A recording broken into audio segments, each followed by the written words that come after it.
The market on Helios 7 station was always crowded on trade days.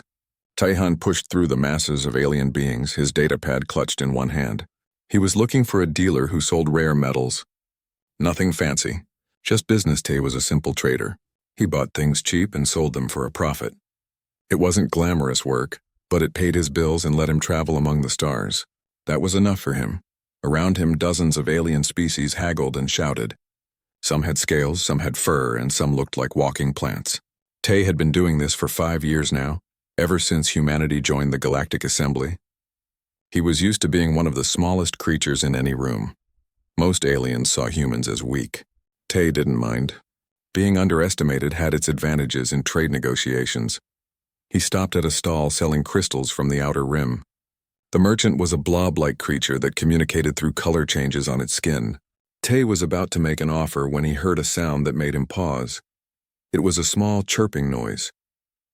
High-pitched and scared, Tai turned and saw a small alien child standing alone in the crowd. The child was about the size of a human toddler, with a hard shell-like body and big compound eyes. Tai recognized the species, Vexthari. They were insect-like warriors known throughout the galaxy for their military strength, but this one was just a child, and it was clearly lost. The little Vexthari chirped again, turning in circles. Its small claws reached out toward passing aliens, but everyone was too busy to notice. The market was loud and chaotic. The child was getting pushed around by the crowd. Tai felt sorry for it. He started walking toward the child, thinking he could help it find its guardian. That's when the explosion happened. The blast tore through a section of the market about 50 meters away. Screams filled the air. People started running in all directions. Tai was knocked to the ground by a panicking alien twice his size. He scrambled to his feet, his ears ringing. Through the smoke and chaos he saw them. Armed figures in dark armor were cutting through the crowd. They carried glowing energy blades and pulse rifles. Their armor had the markings of the Krell Dominion. Tai's blood went cold. The Krell were extremists who opposed the Galactic Assembly. They were known for terrorist attacks. The attackers moved with purpose. They were heading toward something. No, someone. Tai followed their line of movement and felt his stomach drop. The Vexthari child was directly in their path. Behind the child, Tai now saw a tall Vexthari adult in ceremonial armor. That must be who the attackers wanted, some kind of important official. The child had wandered away from its guardian at the worst possible moment. Tai watched 3 Krell warriors converge on the position. They raised their energy blades. In seconds, they would cut down everything in their way, including the child. Time seemed to slow down. Tai didn't think. His body moved before his mind could stop him. He ran toward the child as fast as his legs could carry him. The small Vexthari stood frozen in terror, those big compound eyes wide with fear. Tai reached the child just as the first blade came down. He threw himself over the small alien, wrapping his body around it protectively. He felt the child's hard shell against his chest, heard its terrified chirping, then came the pain. The first blade hit his shoulder. It was like being struck by lightning made of fire. The second blade pierced his back. Tai wanted to scream, but he forced himself to stay still. If he moved, the child would be exposed. The third blade cut deep into his side. The fourth found his leg. Tai's vision started to blur, but he kept his body curled around the child. He could feel its small heart beating rapidly against him. 5, 6. The pain was beyond anything he had ever experienced. His mind was screaming at him to move, to run, to save himself, but he didn't. 7, 8. 8 blades had found their mark in his body. 8 wounds that bled and burned. Tai's strength was fading fast. He could hear energy weapons firing now. Station security must have arrived. The sounds of fighting seemed distant, like he was underwater. Tai's eyes were closing. He was dying, he knew it. But the child beneath him was still alive. He could still feel it moving, breathing. That was enough.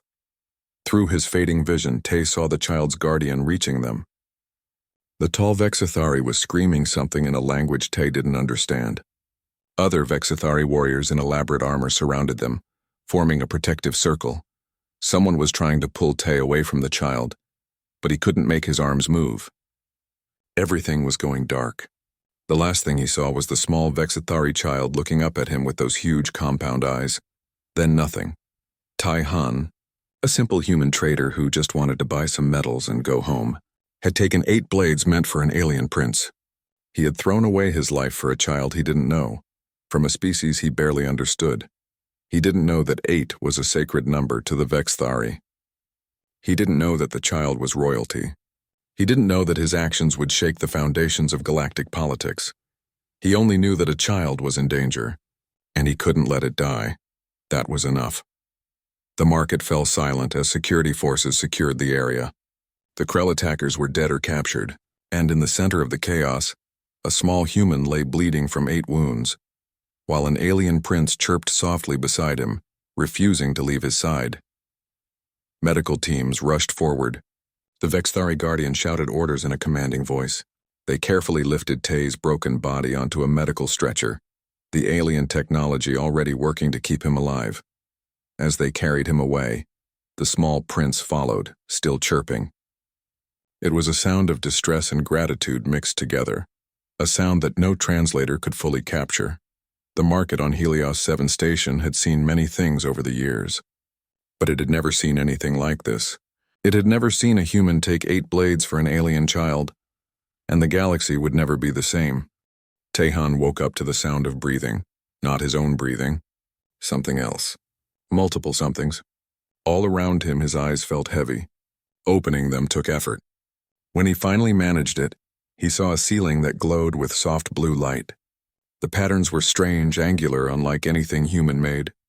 The air smelled different too, clean but with a sharp mineral scent.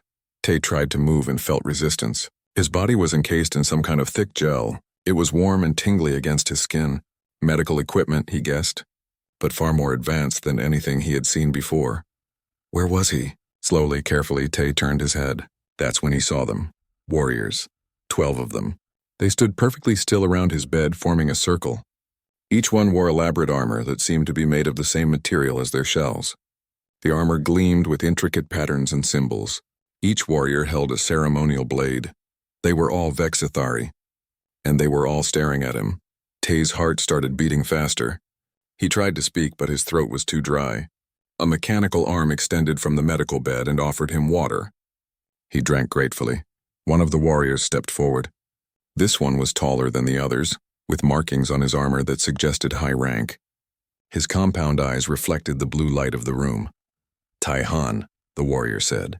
The words came through a small device that translated the clicking, chirping sounds of the Vexthari language into human speech. You are awake. This is good. Where?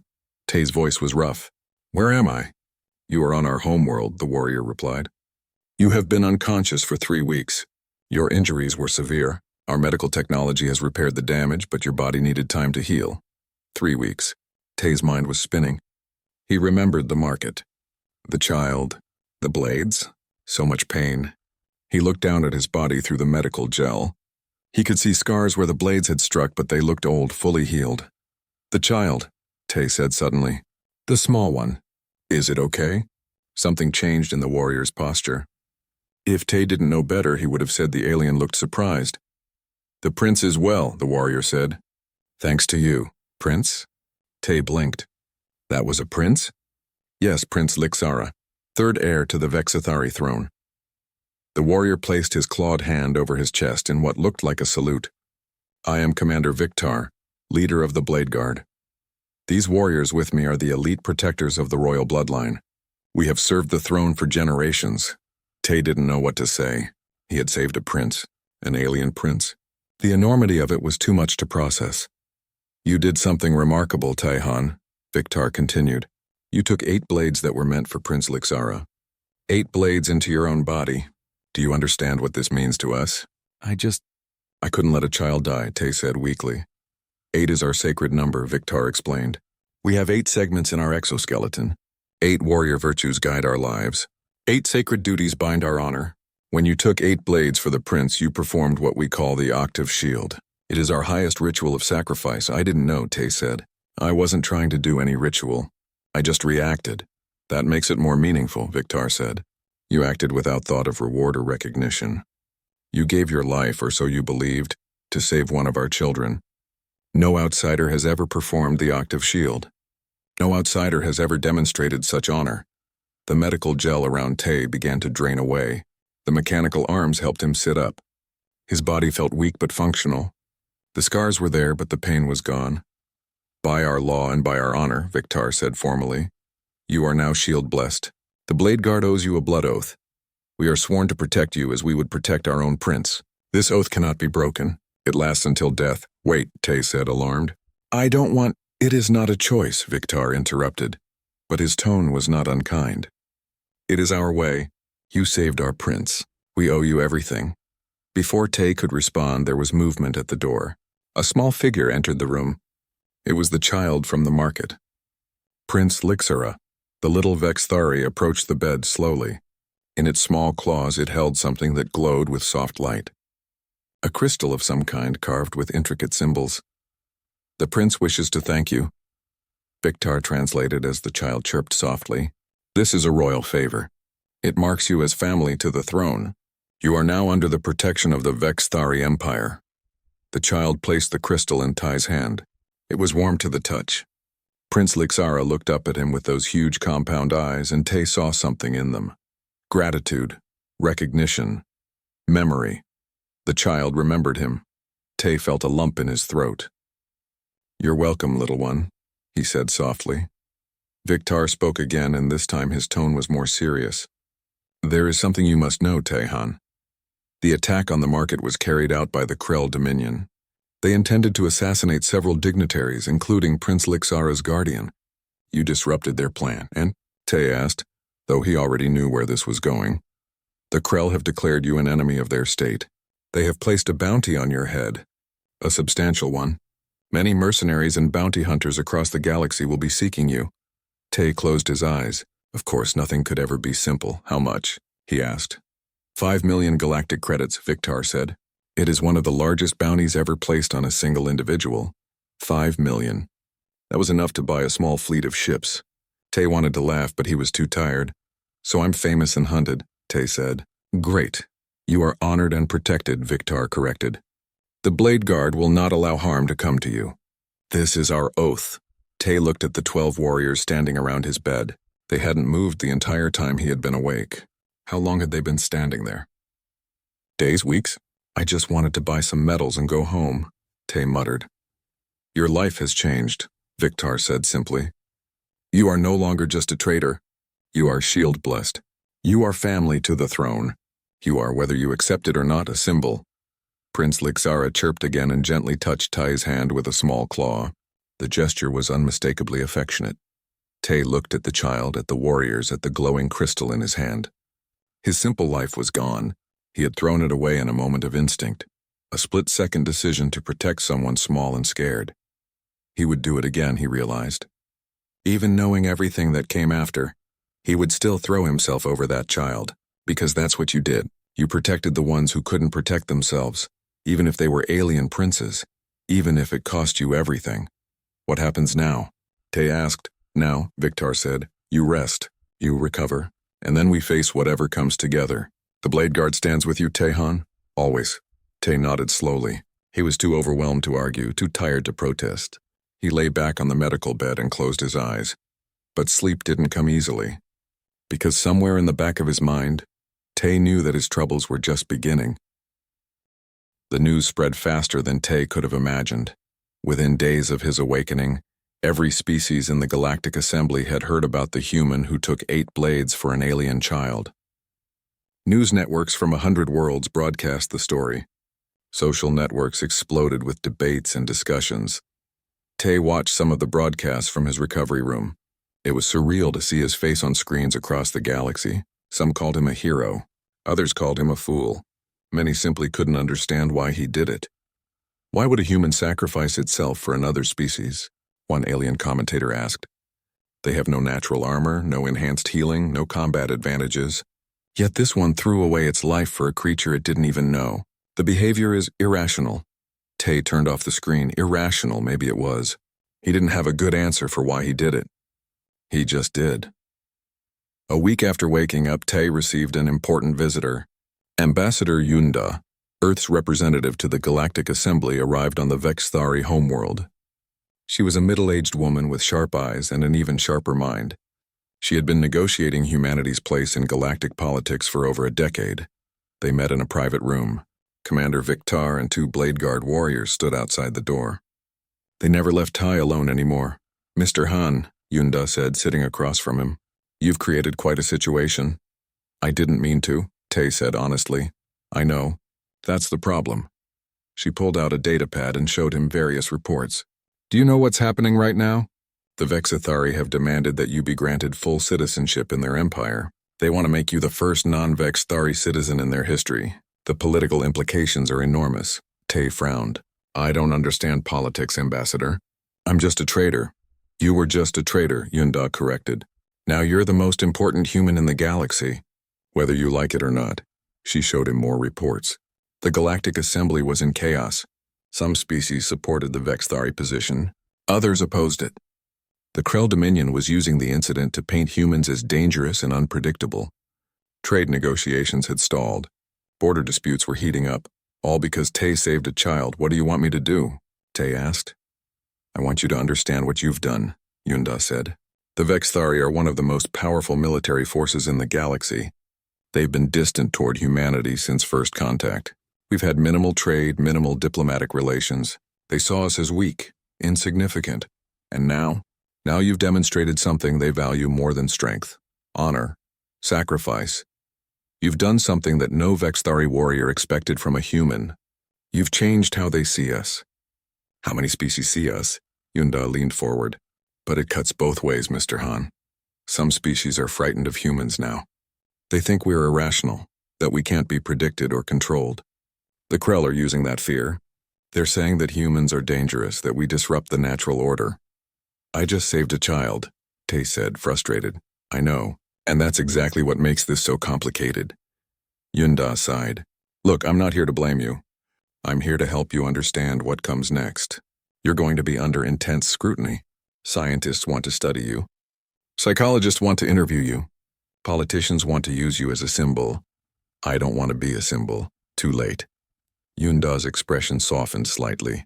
I'm sorry, Mr. Han, but your life as you knew it is over. The question now is how you handle what comes next. Earth will support you, whatever you decide.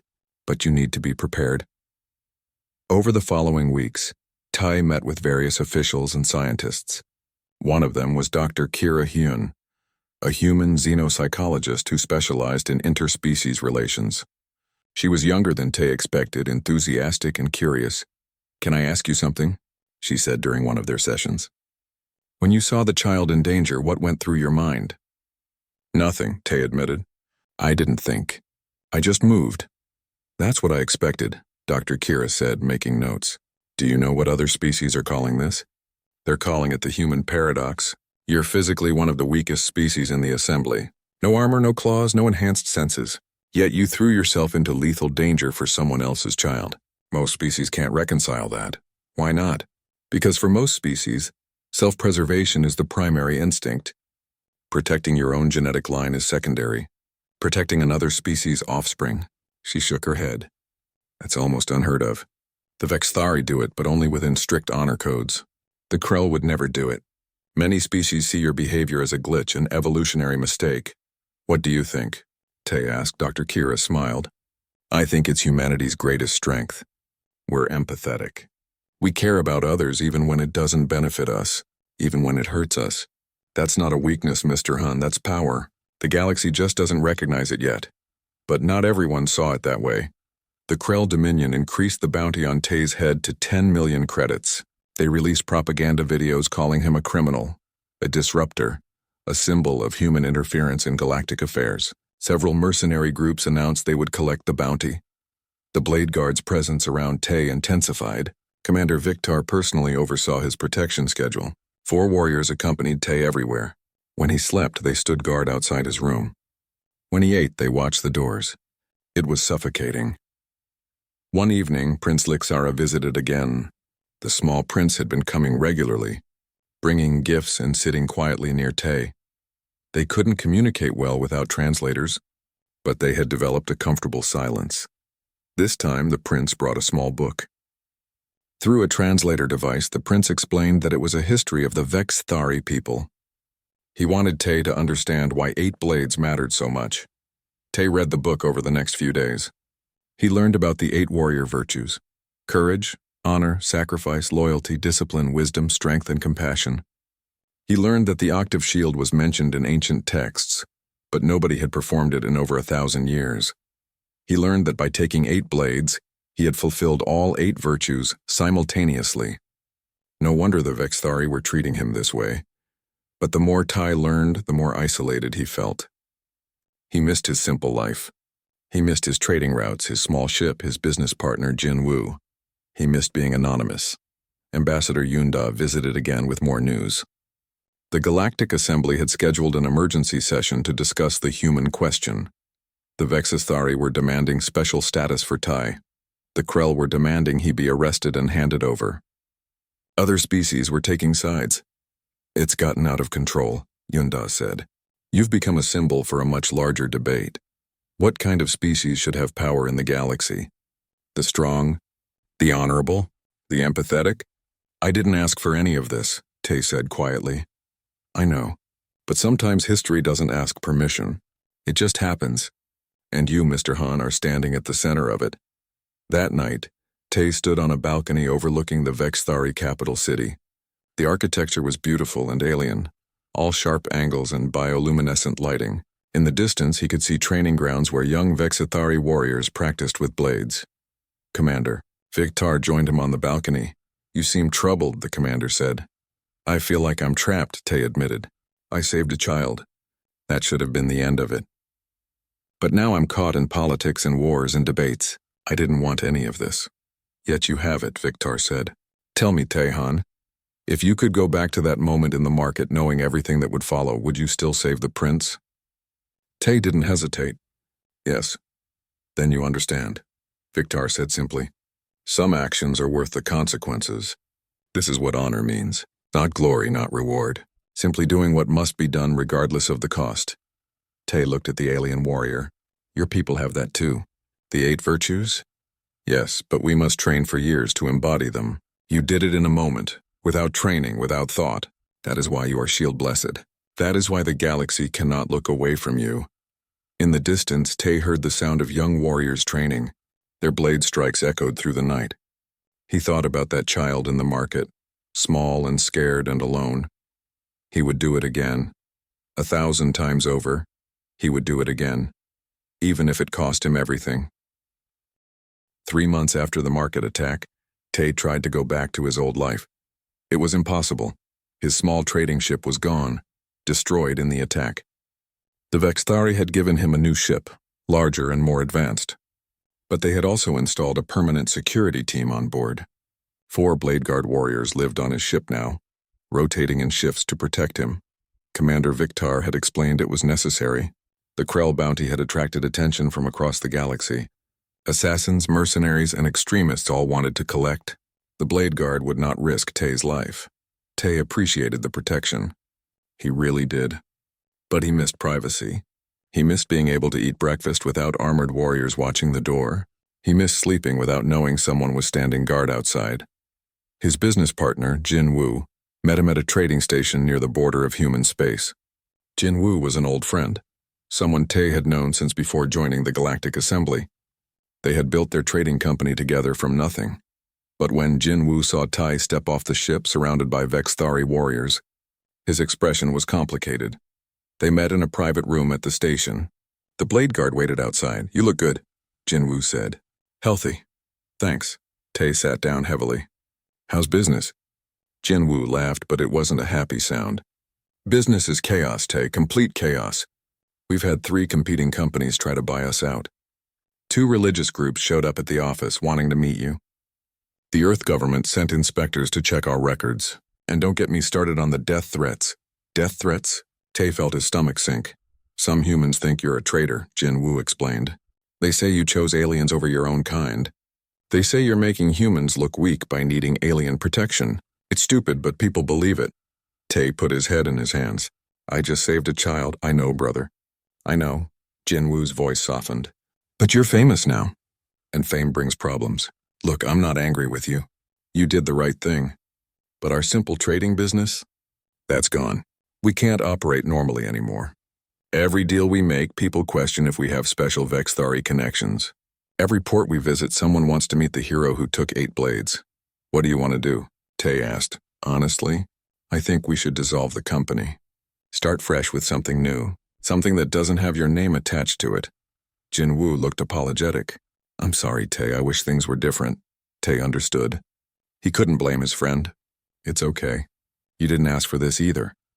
They spent a few more hours together settling business matters and reminiscing about simpler times. When they parted ways, Tay felt more alone than ever. The situation got worse 2 weeks later. Tay was at a neutral trading station, trying to negotiate a simple ore contract. The blade guard was with him as always. Everything seemed normal until the attack came. Krell operatives had infiltrated the station. There were 5 of them, highly trained and heavily armed. They struck during shift change when security was at its weakest. The attack was brutal and fast. The blade guard responded instantly. Tay watched in horror as the warriors moved with lethal efficiency. Blades flashed. Energy weapons fired. The sounds of combat echoed through the station corridors. Station residents scattered, screaming. Some were caught in the crossfire.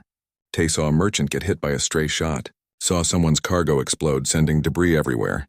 The blade guard won. All 5 Krell operatives were killed. But the damage was done. 17 innocent beings died in the attack. Dozens more were injured. The station's docking bay was destroyed. Economic losses ran into millions of credits, all because the Krell wanted to kill Tay. Tay stood in the aftermath, surrounded by destruction. Emergency teams worked to treat the wounded. Bodies were covered with sheets. Families cried over their dead. This was his fault. These people died because he was there. Commander Victor approached him. The warrior's armor was scorched and dented. We should leave. More attacks may come. People died, Tay said numbly. They did.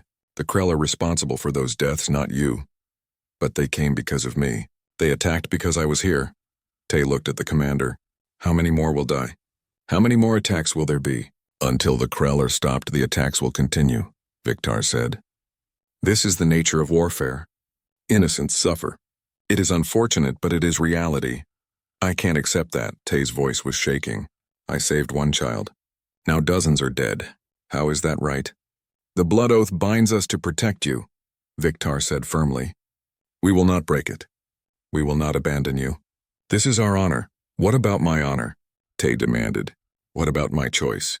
I didn't ask for any of this. Victor was silent for a moment. Then he said quietly, You performed the octave shield.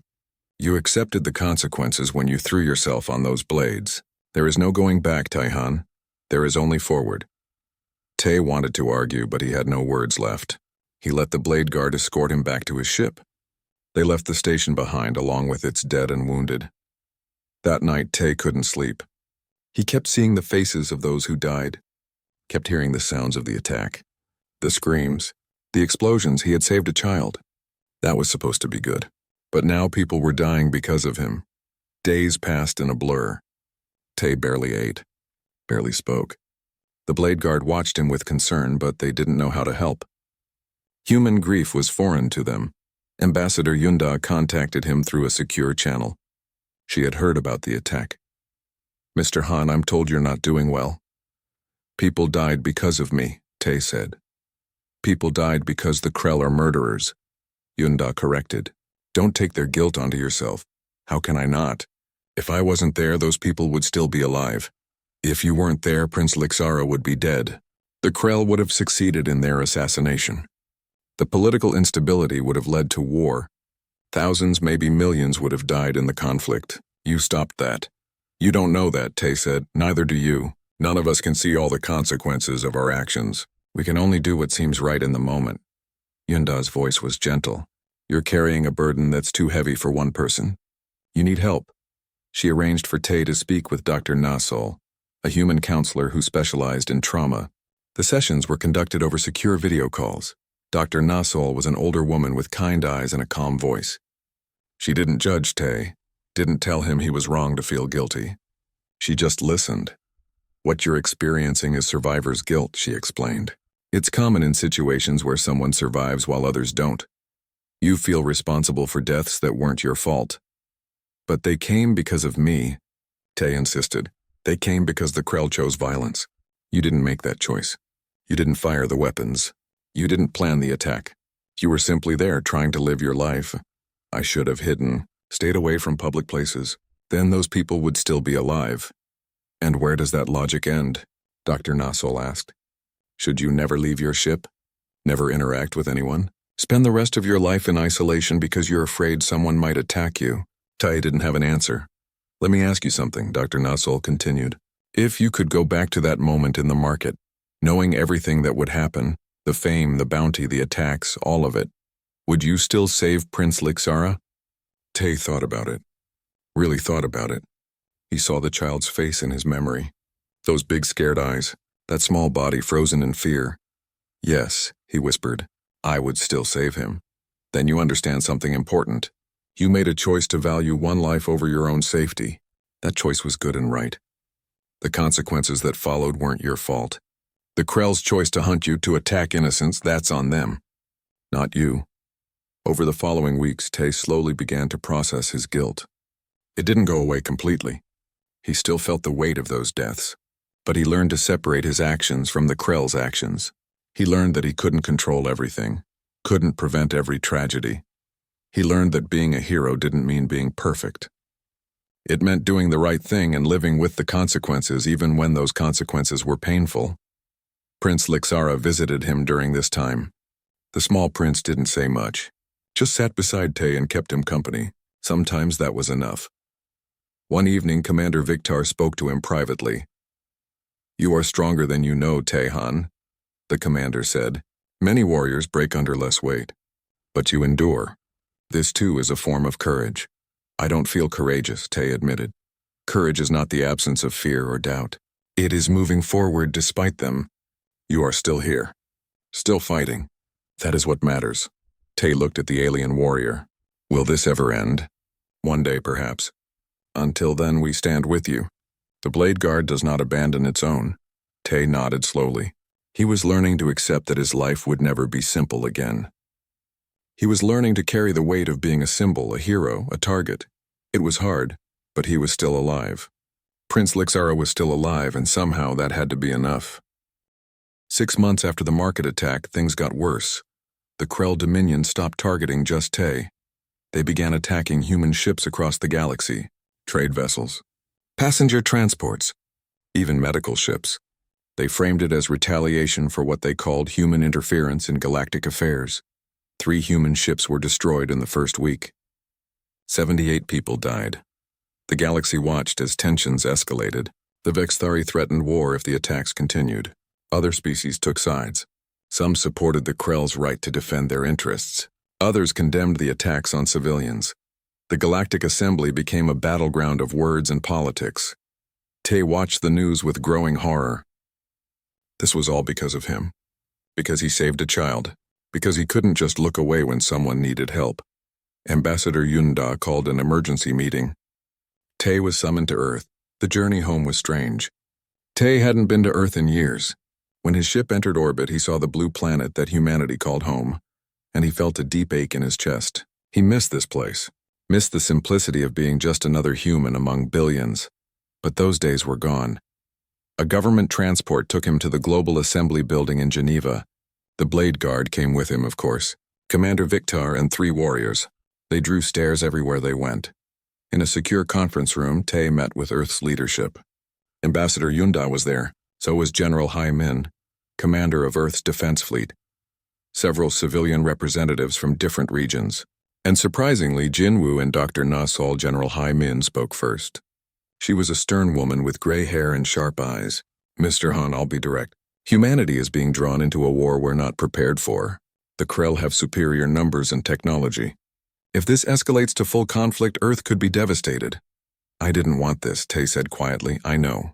None of us blame you for saving a child. But we need to find a solution before more people die. She looked around the table. We have 3 options. First, we can try to negotiate with the Krell. Offer them something in exchange for ending the bounty and the attacks. They won't negotiate, Commander Victar said. The Krell see compromise as weakness. They will demand Tai's life and nothing less. Second option, the general continued. We can prepare for war. Build up our defenses, form alliances, and fight when the Krell attack. How many would die in that war? Tai asked. Millions, possibly. Maybe more. The general's expression was grim. We're not ready for that kind of conflict. What's the third option? Jinwoo asked. Ambassador Yunda spoke up. Tay addresses the Galactic Assembly directly. He tells his story in his own words. No politicians, no interpretations.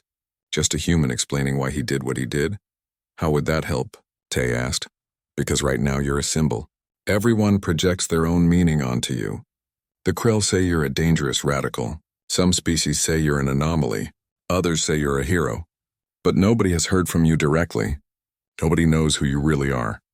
Dr. Na Sol added, Stories are powerful, Tay. They change how people think.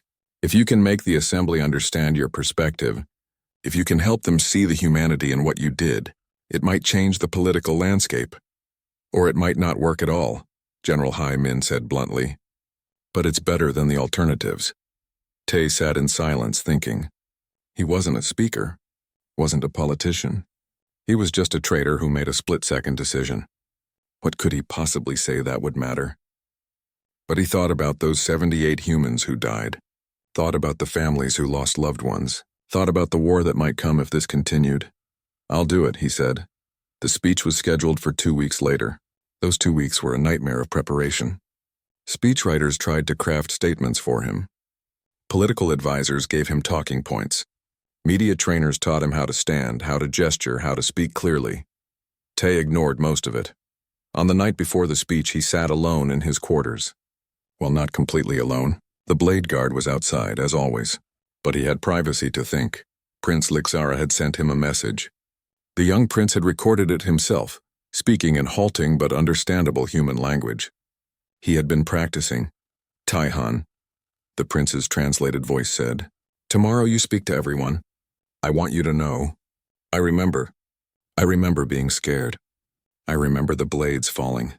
I remember your arms around me, protecting me. You didn't know me, but you saved me anyway. That is what I will remember forever.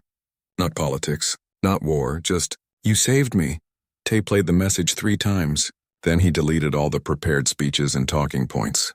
He would speak from his heart, or not at all. The next day, Tay stood before the Galactic Assembly.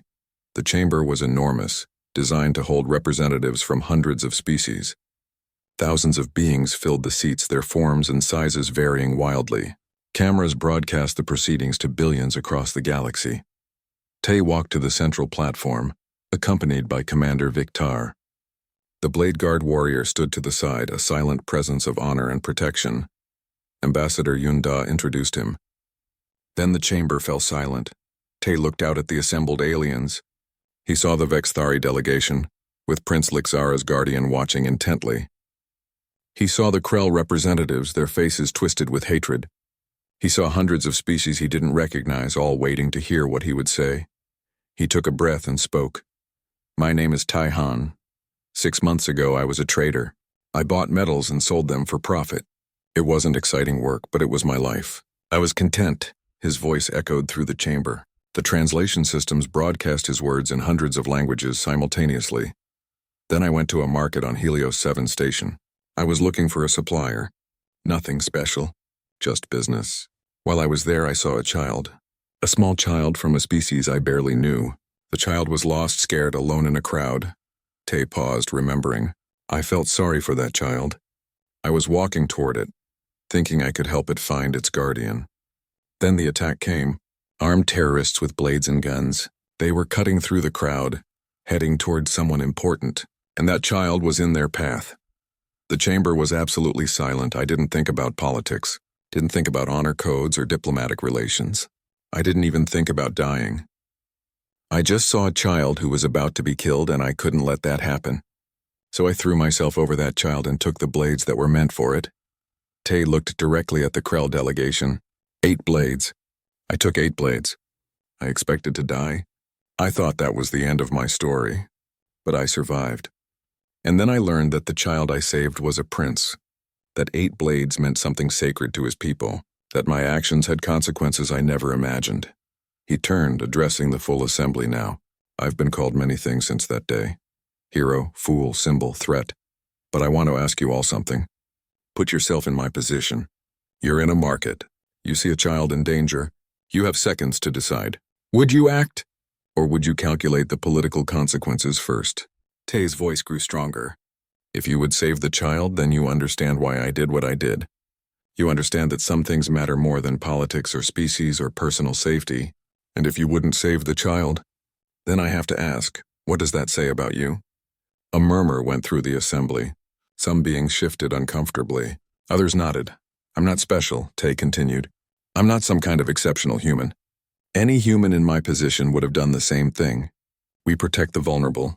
We help the helpless. That's what we do. Not because we're strong, we're not. We're weak compared to most of you. But we care.